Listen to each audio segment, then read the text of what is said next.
I never thought I'd see it with my own eyes. The text message blinking on his phone like a neon betrayal. I can't wait to see you tonight, winking-faced. My heart froze, and for a moment, the world outside the window seemed to vanish.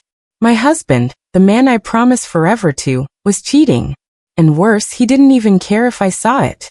I'm Sana, 32, a marketing manager who thrives on precision and control.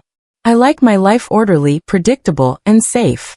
That's why this moment, the one where I realized the man I trusted above all else was lying to me every single day, hit me like a sledgehammer. He's Rafri, 35, charming, charismatic, the kind of man people trust instinctively. That charm is exactly what made the betrayal sting so much deeper. On the surface, we seemed perfect. Shared laughs over breakfast, movie nights on the couch, whispered plans for the future. But behind closed doors there were cracks, small at first, easy to ignore. Missed calls, late nights at work. The occasional distant look that made my stomach twist. I had dismissed them as stress, fatigue, the normal friction of a busy life. It was supposed to be a regular Thursday. I had stayed late at the office, finishing up a client proposal, expecting to come home to Rafi's comforting presence. Instead, I walked into an eerily quiet apartment. His shoes weren't by the door like usual, and the scent of his cologne, normally subtle, was overwhelming, almost cloying. My phone buzzed with a message. "Hey babe, what's for dinner?" From him, timed suspiciously while I was unlocking the door. Then I saw it, his phone carelessly left on the kitchen counter. I know I shouldn't have, but curiosity overpowered caution. Sliding my thumb across the screen, my world tilted. Messages, pictures, plans. Every piece of digital proof pointing to someone else, another woman. A woman he had been seeing behind my back for months. Shock gave way to anger, and anger to disbelief. I wanted to confront him, scream, demand an explanation, but then I caught myself. Something in his past behavior, the tiny inconsistencies, the fleeting guilt in his eyes at times, suddenly snapped into focus. He always had an answer, a plausible explanation, even when he was clearly hiding something. The thought hit me hard. What if he tried to twist this on me, make me doubt myself, gaslight me into thinking I was paranoid? I remembered the subtle manipulations over the past year. A comment about me overreacting when I questioned a missed call. A dismissal of my concerns about him working late. Even my closest friends had hinted at it. Are you sure he's being honest? They always sounded cautious, as if speaking aloud the truth might summon chaos. And now, faced with undeniable evidence, I could feel that familiar unease rising. He wouldn't just admit it. He would try to rewrite reality, to make me feel like the problem. As I set the phone down quietly, I realized the apartment no longer felt like home. Every shadow seemed suspicious. Every sound a prelude to another lie. Rafi would walk in at any moment, smiling, pretending nothing was wrong. And I would have to decide. Do I act now, or wait, watch and gather more proof? The thought of revenge flickered briefly, a spark in my chest. But before I could plan anything, I froze again. Because along with betrayal came a darker question. If he was capable of cheating, how far would he go to protect his secrets? And was I ready for what I might uncover if I dug deeper? I forced myself to breathe, to appear calm. As I sat on the couch pretending to scroll through my phone, Rafi's footsteps echoed from the hallway, and my stomach twisted with anticipation. He opened the door, smiling that same perfect, practiced smile. "Hey, you're home late. Everything okay?"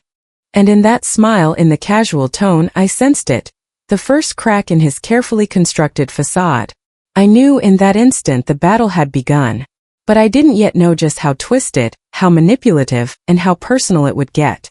Something told me this was only the beginning. I couldn't sleep that night. Every time I closed my eyes, Rafi's smile haunted me. Smooth, disarming, but somehow empty. I kept replaying the messages I had seen earlier, trying to convince myself that maybe there was a misunderstanding.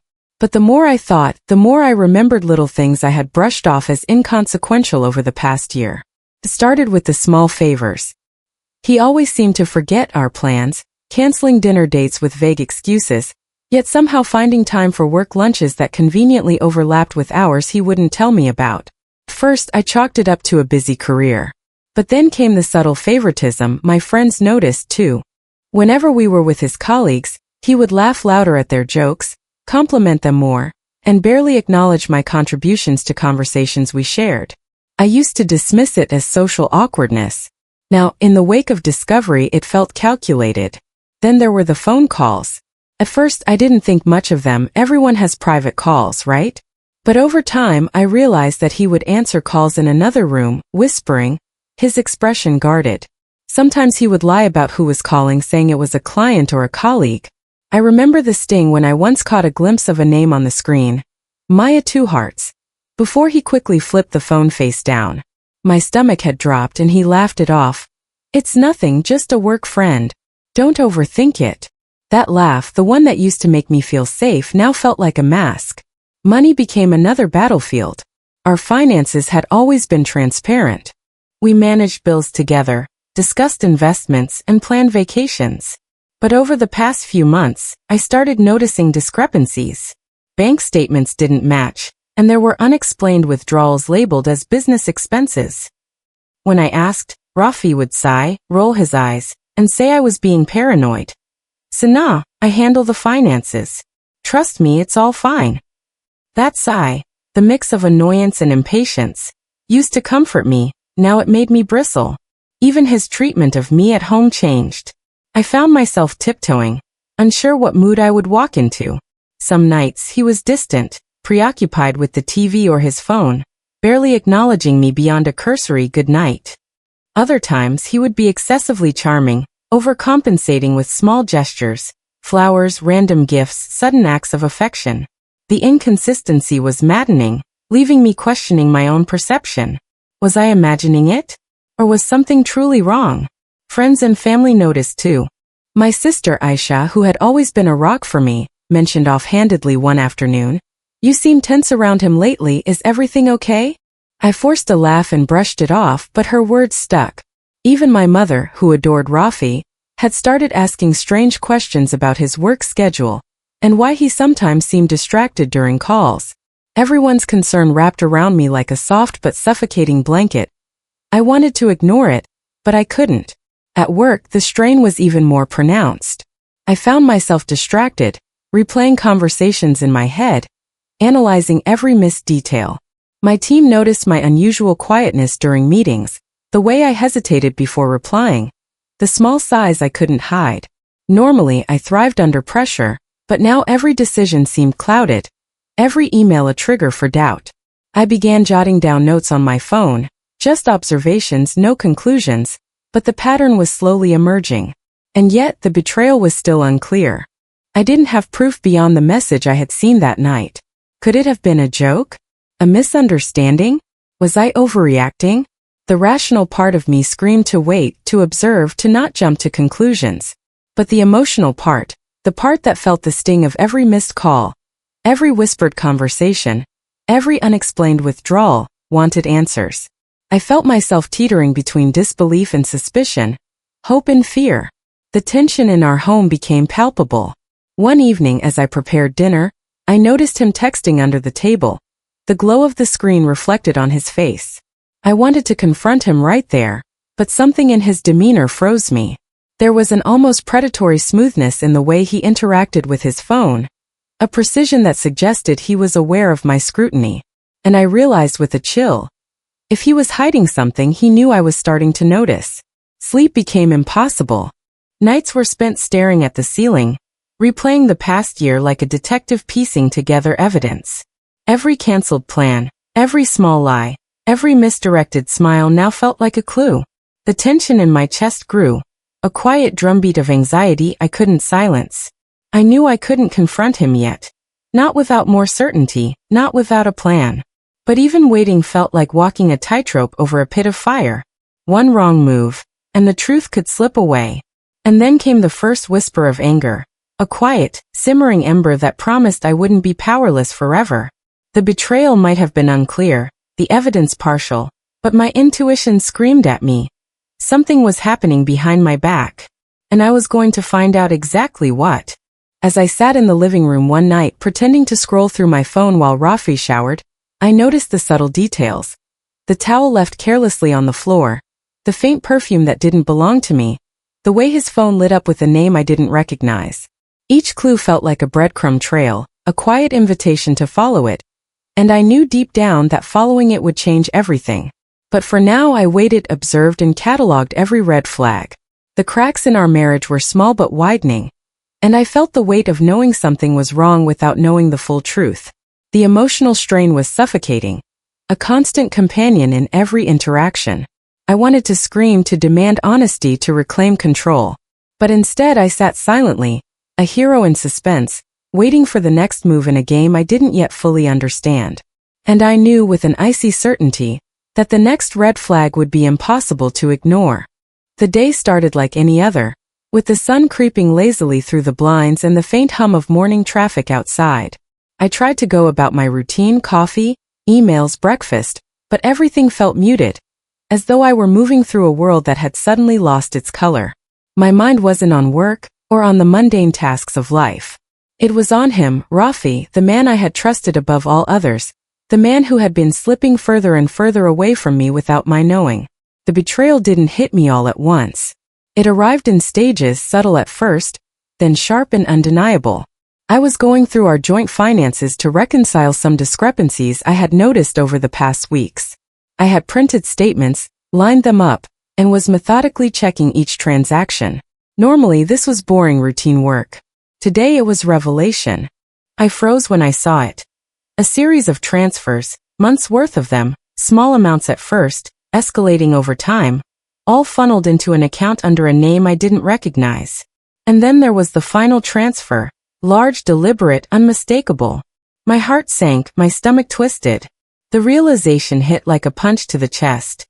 He had been siphoning money from our joint account to fund something, or someone, behind my back. I thought about confronting him, but my hand trembled as I picked up the phone. I couldn't call him yet.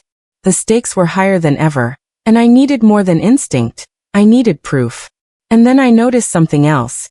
A message, overlooked, buried in the notifications I had ignored the night before. It was from the same account name.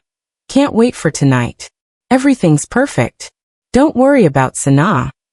My world tilted. The betrayal wasn't just financial. The messages, the transfers, the patterns, it all painted a clear picture. Rafi was cheating on me, emotionally and physically, while hiding a carefully orchestrated financial secret from our life together. Every late night at work, every whispered phone call, every dismissive comment about my concerns, it had been a lie, a performance designed to make me doubt myself. I felt the first sharp pang of heartbreak, a hollow ache that spread through my chest. How could someone I loved, someone I trusted, manipulate our entire life together? How could he look me in the eye, smile, and pretend nothing was wrong while plotting behind my back? I wanted to scream, to break something, to make him feel the way I did, but I was paralyzed, caught between disbelief and fury. Anger followed quickly. It started as a slow burn, heating my chest, my throat, my hands. I imagined confronting him, shaking him, demanding answers, ripping the truth from his lips. Rage colored every thought. I pictured the confrontation in vivid detail. His casual, dismissive smile turning to shock, then fear, then desperation. The fantasy was almost sweet, but reality was more dangerous. I needed patience. I needed control. But patience was hard. Every interaction with him now was charged, electric. That night, as he returned from a supposed late client meeting, I could feel the tension in the apartment like static. His usual charm seemed off, too calculated. Every word, every gesture, every casual glance toward his phone screamed deception. I caught him checking the screen too quickly when I entered the room. The perfume on his clothes, the faint lingering scent not mine. It all added up. I confronted him indirectly at first. "Rafi," I said, voice calm but low. "I noticed some discrepancies in the accounts. Can we talk about them?" He froze for a fraction of a second, the kind of pause that tells you someone has been caught. Then he smiled, the practiced, smooth smile I had once loved, and replied, "Sanaa, you're overthinking. Everything's fine. You know me, I handle the finances." His words felt like a slap. I had caught him red-handed, yet he was trying to twist the narrative, make me question my own reality. Gaslighting, just like I feared. I wanted to believe him, desperately, as if clinging to a fragile lifeline would make it all go away. But the evidence was too clear, the messages too blatant. He wasn't just cheating emotionally or financially. He was betraying everything we had built. The home, the trust, the love. It was all a carefully constructed lie. My mind raced. What did I deserve? Could I forgive this? Could I pretend nothing happened? The answer was no. My body trembled as the truth settled like a weight in my chest. I had choices, dangerous and deliberate ones, and the power to decide how this would end. My hands tightened into fists, nails digging into my palms as the first spark of a plan flickered. I spent hours replaying every memory with him. The compliments that felt hollow, the laughter that now seemed rehearsed, the late nights and excuses that were actually betrayals in disguise. Everything aligned in a pattern I could no longer ignore. Rafi was not who I thought he was. He was the villain in my story. Charming but calculating, loving but deceptive. By the time I went to bed, the rage and heartbreak had fused into a cold, simmering determination. I wasn't just hurt. I was awake now, aware of the full extent of his betrayal. And in that awareness, I realized something crucial. The balance of power had shifted. He had underestimated me, assumed I would stay blind, assumed I would forgive. But I wouldn't. Not this time. As I lay there, staring at the ceiling, the quiet hum of the city outside blending with the pounding of my own heartbeat, I began to imagine the steps I would take. I would gather proof, expose every lie, reclaim what was mine. Revenge didn't need to be immediate, it just needed to be precise. Every word, every move, every calculation would matter. And Rafi, the man who thought he was untouchable, would learn the cost of underestimating me. I didn't know how or when it would happen, but I knew one thing for certain. This betrayal had lit a fire that would not be extinguished. And from the ashes of heartbreak, I would rise stronger, smarter, and ready to turn the tables on the man who thought he could betray me and walk away unscathed. The next morning, I woke with the weight of betrayal still pressing down on me. But something had shifted. The heartbreak that had once paralyzed me now coiled within like a spring, taut and ready to release. I realized that sitting in silence, replaying every lie and every stolen moment, would change nothing. Rafi had stolen pieces of my trust, my money, my life, but he had not yet taken my power. I poured coffee for myself in the kitchen, hands shaking slightly, and stared at the mug as if it could anchor me. I replayed the events of the previous night, the messages, the transfers, the perfume that wasn't mine. Each detail, previously a source of despair, now served as fuel. Every betrayal was a breadcrumb, and I was beginning to see the trail clearly. Then came the trigger moment.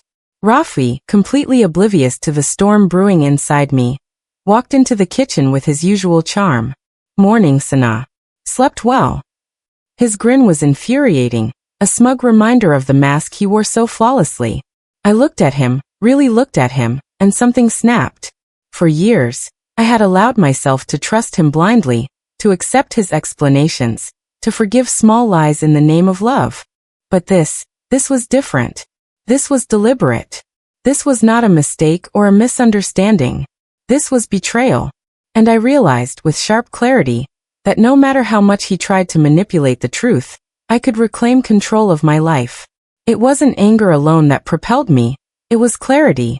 I remembered the night I had caught the messages, the sinking feeling when I saw the money transfers, the whispered calls, the subtle favoritism, the distant smiles.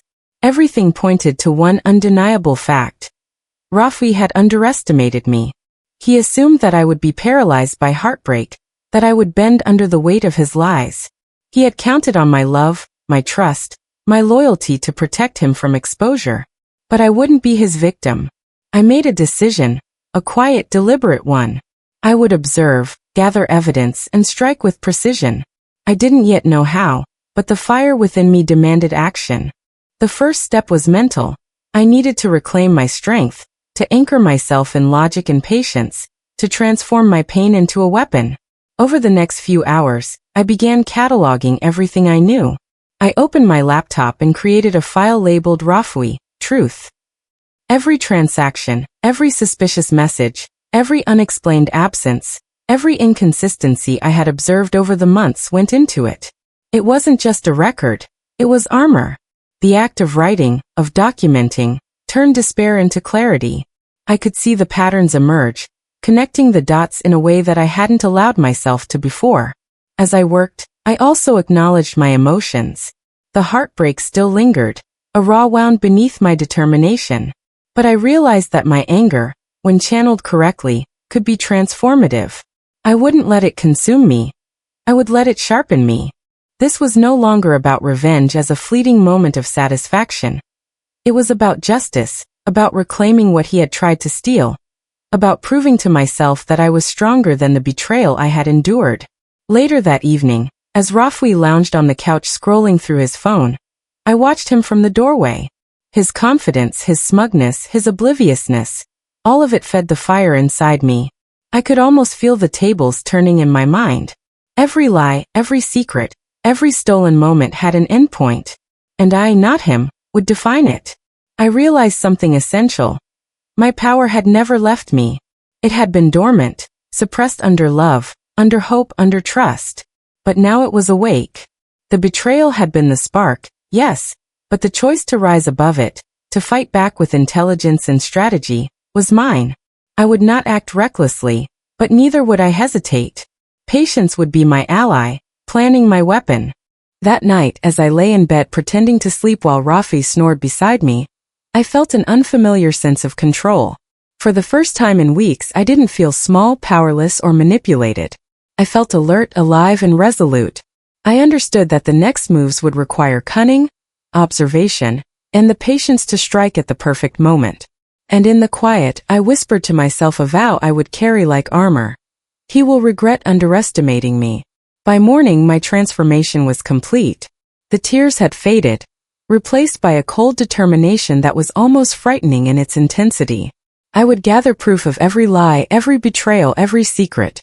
I would ensure that Rafi's charm and manipulation would crumble under the weight of undeniable truth. The turning point was not dramatic.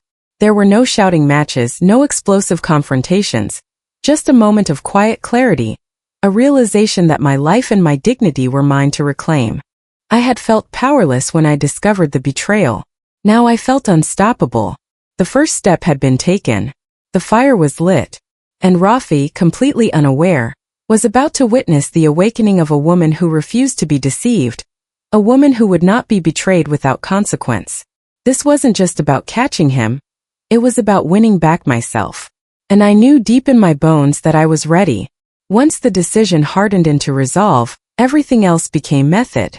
I built the plan like an architect, one careful layer at a time, because chaos wouldn't beat him, preparation would. Revenge, I decided, would be surgical, evidence first, exposure second, and then, if necessary, public undoing. No theatrics without proof. No accusations without receipts. If Rafi suspected I was onto him, he would vanish the threads I needed. So I became invisible in our own life. I smiled, I cooked, I made jokes, and I let him parade his confidence like a shield. To everyone else, friends, family, colleagues, I was the same Sana as before. Warm, forgiving, ordinary. But privately I withdrew from any financial access. I froze spending on the joint card and quietly moved small sums into a separate account in my name, under the pretense of emergency savings. It wasn't dramatic, just practical. Keep him from moving assets and make sure I could act if I had to leave. I turned our apartment into a library of evidence. Bank statements were photocopied and time-stamped. I saved every suspicious message, screenshot by screenshot, and backed them up to a secure cloud folder that only I could access. I printed receipts, photographed credit card slips, and cross-checked dates with the times he claimed to be at work. The little things mattered. A receipt from a restaurant at midnight, an Uber route to a hotel, the timestamps on emails. I organized everything into the Rafi truth file I'd started earlier, annotating each item with what it proved and what follow-up it demanded. Betrayal isn't a solitary sin. It leaves tracks. I reconnected with acquaintances whose names had come up in passing. The colleague who always got his jokes, the barista who remembered his order, the neighbor who'd seen him leave late at night. I didn't interrogate them. I asked simple, honest questions. Have you seen Rafi at X place? Do you remember when this happened? Little confirmations stacked up into a mosaic of behavior. A careless comment from a colleague. Rafri was talking about weekend plans with Maya. Became a confirmation when matched with the transfers in our account. Each corroboration made my case cleaner and harder to dispute. I didn't want to trade a private betrayal for a public accusation that would backfire. I scheduled a consultation with a family lawyer under the pretext of routine estate planning. In truth, I listened and learned how to secure documents, how to request official bank records, how to place holds if necessary. The lawyer's calm, professional language gave me a roadmap for turning my informal evidence into legal weight. I learned the right words to use in court and the proper channels for subpoenas. Details I tucked away for later, like tools in a toolbox. Rafui thrived on charm and misdirection. His power was making people doubt what they saw. So I turned his favorite tactic against him. Perform normalcy until the pressure built. I began to seed small, deliberate slips into our shared life. Questions that sounded casual but had an edge. Did you sign off on the project expenses last Wednesday? Who did you have dinner with on the 12th? I watched his face for micro flinches. Those half-second betrayals that no practiced liar can erase. He still wore control like armor, but those tiny cracks were widening. Careful, legal, and public. I arranged a fake work lunch, with a client I invented, at a well-lit cafe with other people around. I texted Rafi about the meeting, details, time, dress code, so he would keep his routine. Then I subtly created conditions for him to reveal himself without putting myself at risk. I posted a casual photo on social media from the cafe, a book, a coffee cup, and I tracked the timeline publicly. If he chose to meet his other woman that afternoon, there'd be witnesses and time-stamped proof. No trickery, just daylight and people who could attest to seeing him. The trap wasn't cruel. It was deliberate exposure under ordinary circumstances where lies couldn't hide. Every step felt like walking on a wire. The tighter I pulled the strings, the more Rafi thrived on his performance. He laughed louder at dinner parties. He kissed me with a practiced intimacy that tasted of deception. To everyone watching, he seemed in control, unruffled, charming, untouchable. That made the plan harder and perversely more satisfying. He had to believe he was untouchable. Pride is the easiest thing to pull from a villain. There were nights when doubt crept back in. What if I was wrong? What if the transfers were legitimate business loans, the messages an innocent flirtation? I combed through the evidence until my eyes blurred. And with each cross-reference the picture tightened. The financial trail was the cleanest part. It didn't interpret emotion, it only showed movement. Money doesn't lie. As the days passed, the Rafi truth file grew fat with printouts, screenshots, receipts, and witness notes. I rehearsed what I would say to the lawyer, what I would show my sister, what I would do if Rafi realized I was building a case. The most dangerous part of revenge, I learned, is impatience. So I let him swagger. I let him feel the luxury of victory, while I built the map to his downfall. The tension mounted like a storm gathering at sea. Friends started to notice my quieter intensity, but not its purpose. Rafi moved through his days like a man confident in his invisibility, unaware that the net was tightening. Each small victory, another corroborating witness, another bank record, felt like a notch on my belt. I could taste the culmination of months of betrayal and months of planning. And then the plan reached its hinge. A single afternoon where timing, witnesses, and paperwork would converge. I had set the cafe, the social post, the bank notices, the legal consultation. All that remained was execution, and the knowledge that when the moment came, Rafi's smug control might finally crack. I slept the night before like someone on an edge, awake but focused. The trap was set, the evidence compiled, and the only unknown now was how he would fall. The morning of the trap arrived with the kind of gray sky that feels cinematic, heavy, charged, like everything was waiting for a single drop to fall. I dressed simply, jeans, a sweater, hair pulled back. Not for stealth, but because nothing about that afternoon needed drama. The drama had already been written. I was merely going to read it aloud in front of witnesses. The cafe smelled like fresh coffee and rain. I sat by the window with my book and my phone face down, the device a dead island of silence that I refused to break. My social post went up. A casual photo of my latte and an open notebook time-stamped. People commented ordinary things. Nice shot. And I let them. The point wasn't the comments, it was the public timeline. Light, ordinary, verifiable. The trap was daylight. Rafi arrived late as usual, confident, coiffed, sunglasses on despite the overcast.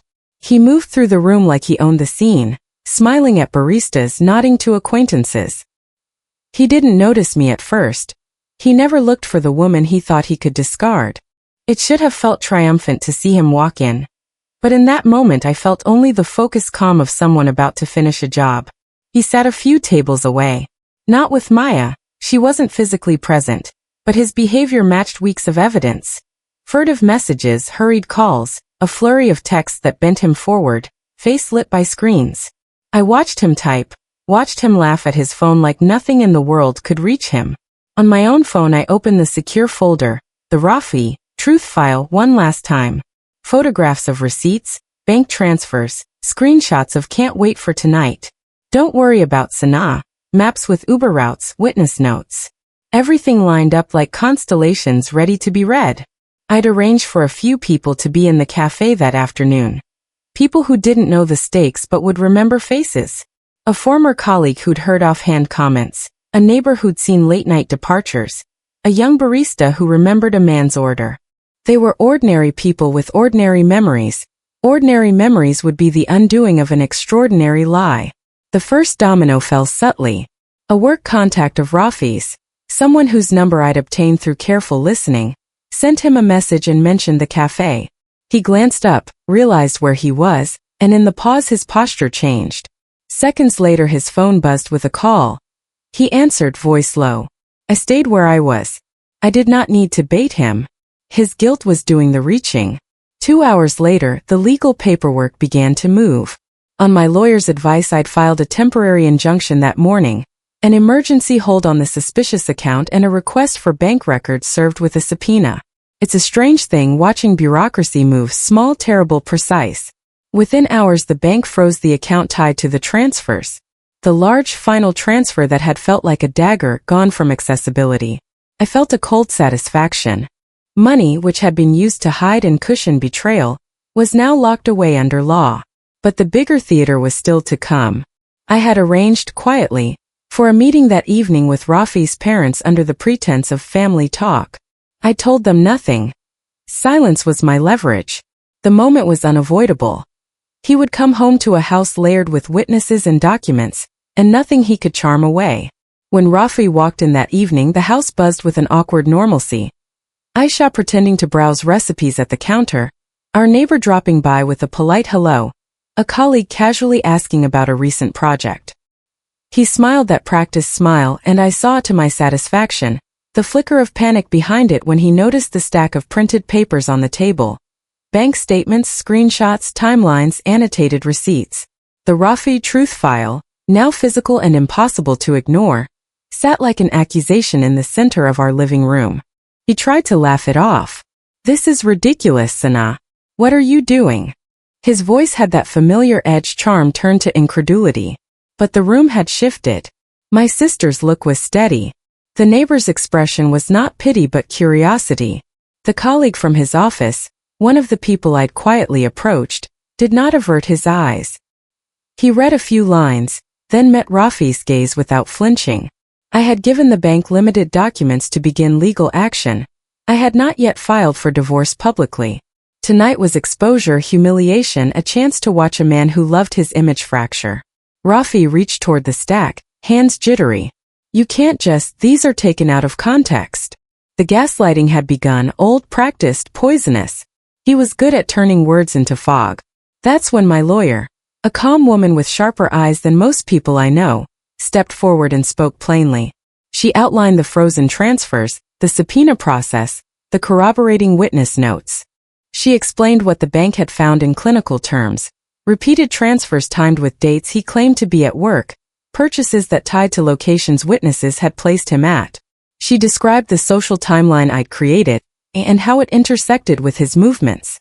Each sentence was a blade. Rafi's composure cracked like a pane of glass. First the silence, then a chest-heaving breath, then anger so thin it looked fragile. You set this up, he hissed, eyes darting to me. You planned this. In his voice was the old certainty that he could rewrite the story. He tried to plead, to minimize, to charm. To everyone present the act was transparent. A man attempting to stitch a lie over a wound that wouldn't heal. The worst part for him was not the frozen accounts or the printed proofs. It was the faces, his mother's quiver of disbelief, his father's stunned silence, colleagues exchanging looks of betrayal. In the small world he'd curated, friends' reputation, the neat image, my evidence had blown open every seam. He stood revealed, ordinary and human, his armor scattered on the floor. He reacted as villains in bad movies do, with a final attempt at dominance. He lunged for the documents, shouting, trying to shame me into silence. But the room was with me, not him. The neighbor who'd seen him leave late at night confirmed dates. The barista confirmed his midnight coffee.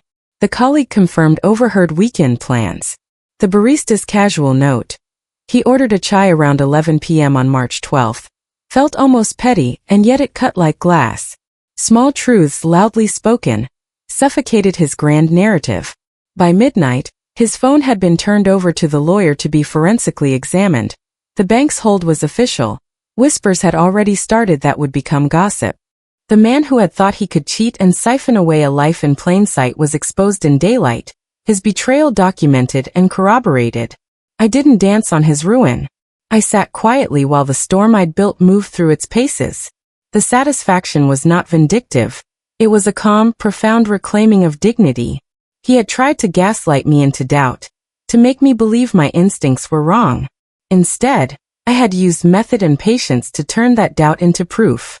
He looked at me then, not with charm, not with pleading, but with a naked new fear.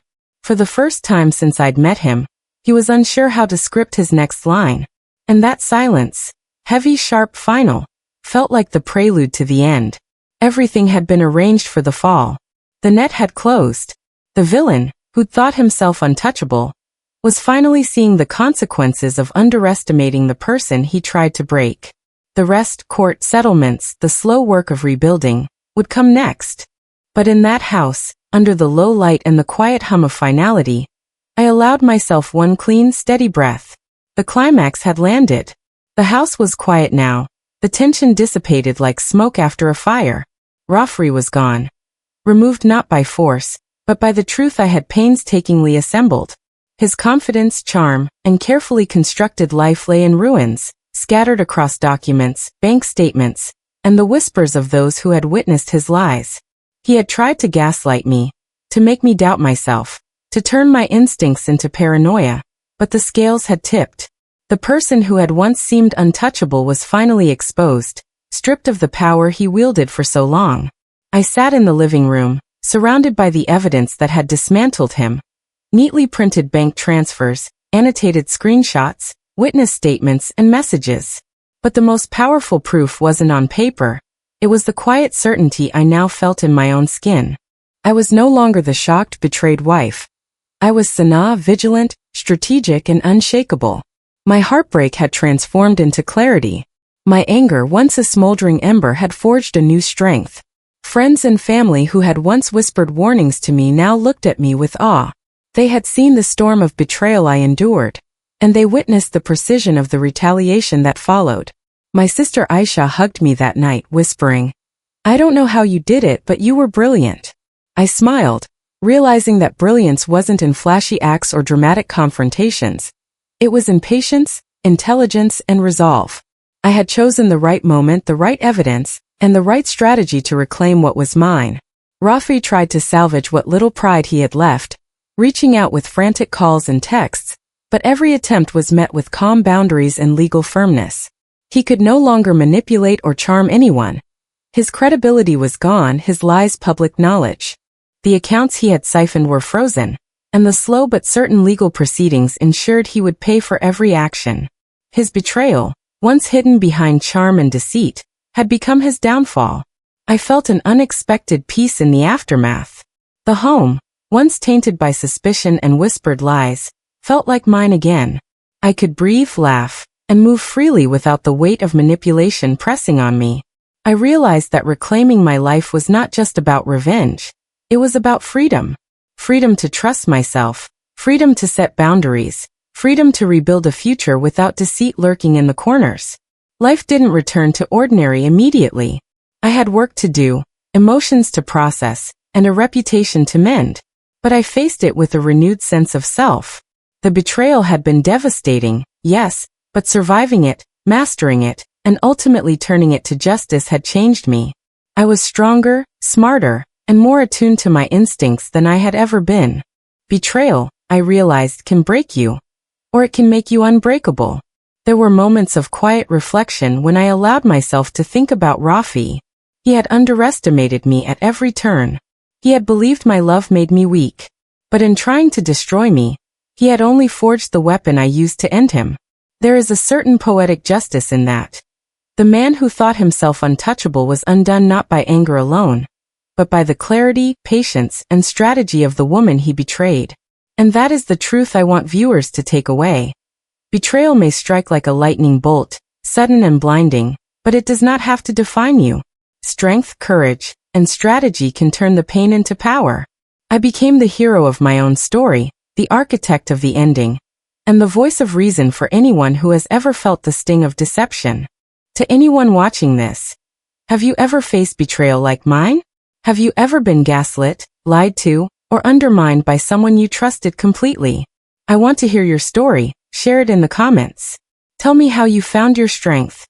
Because every story of betrayal deserves a voice. And sometimes the best revenge is reclaiming your own life. And if you haven't yet subscribed, join me.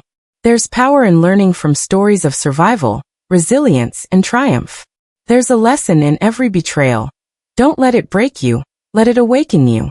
As for Rafi, he will remember this day for the rest of his life. Not the charm, not the smiles, not the lies, but the woman who refused to be deceived. And as for me, I sit here free, respected, and stronger than I ever imagined. Because sometimes, the sweetest revenge isn't just watching the villain fall. It's realizing that their betrayal made you unstoppable. And that, my friends, is the last word on a story of deception, heartbreak, and justice served cold.